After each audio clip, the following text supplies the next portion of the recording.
একটা মেয়ের শখ কিভাবে ধীরে ধীরে মরে যায় জানেন? আজকে আমি আপনাদের সামনে এমন একটা কথা বলবো যে কষ্টটা আসলে একজন বিবাহিত মেয়ে ছাড়া কেউই বুঝবে না। আমার শখের কারণে আমার স্বামী এবং আমার শাশুড়ির কাছে প্রায় অনেক কটু কথা শুনতে হয়। এই কথাটা না কয়দিন আগে একজন আপু আমাকে ভয়েস মেসেজ করে পাঠাইছিল যে আপু, আমার নিজের তেমন কোনো ইনকাম সোর্স নাই, আমি টিউশনি করে কিছু টাকা জমাই, আর সেই টাকা দিয়ে আমি এক জায়গায় একটা কোর্স করছিলাম।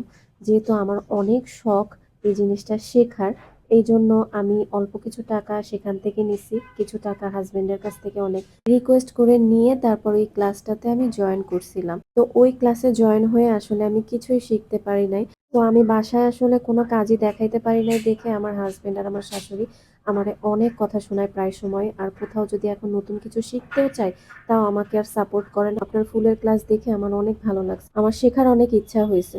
তো আমার হাজবেন্ডকে বলার পর আমার হাজবেন্ড আমাকে অনেক বকাঝকা করছে। তো বিশ্বাস করবেন, এই কথাগুলো শোনার পর না আমার এত খারাপ লাগছে, আমার 2 দিন খুব মন খারাপ ছিল। এই জন্য যে একটা মেয়েকে আসলে কতটা ডিপেন্ডেন্ট থাকতে হয় তার হাজবেন্ডের ইচ্ছার উপরে। আসলে আমাদের সমাজটাই এরকম, এগুলো বলে লাভ নাই। এক হচ্ছে আমরা জেনে না জেনে না বুঝে বিভিন্ন জায়গায় ভুলভাবে ইনভেস্ট করি।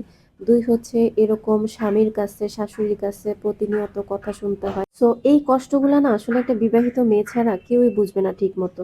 যেমন ধরেন, এই কথাটা শুধুমাত্র আমি একজন আপুর কথা বলতেছি না, এই কথাটা আমি এ যাবৎ পর্যন্ত অনেকবার শুনছি। যখনই আমাদের কাছে ফ্লাওয়ার ক্লাসে কোনো স্টুডেন্ট ঢুকতে চায়, তখনই আসলে আমাদের কাছে ফার্স্ট টাইম জিজ্ঞেস করে, আপু আমি কিন্তু অনেকবার অনেক জায়গায় মানে টাকা পয়সা এভাবে ঢেলে ঢেলে আমি কোনো কিছুই শিখতে পারি নাই, যার কারণে আমার টাকা পয়সা নষ্ট হয়েছে।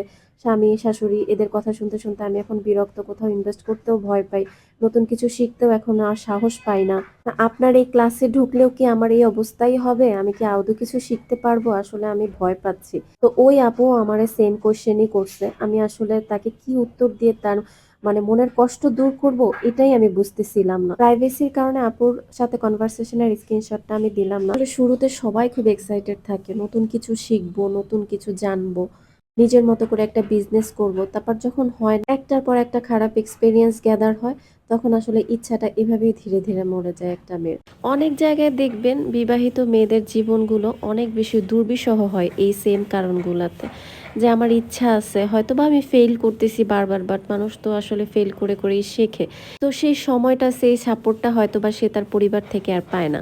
আপুর সাথে আমার কথা বলে আমার যেটা মনে হলো যে একটা মানুষ ভুল জায়গা থেকে যদি শুরু করে, সে যত চেষ্টা করুকই না কেন তার ভালো রেজাল্ট আসবে না। আসলে শুরুটা কোথা থেকে করতেছেন সেটা অবশ্যই অবশ্যই খুবই গুরুত্বপূর্ণ। তো আজকে এই পর্যন্ত, খোদা হাফেজ।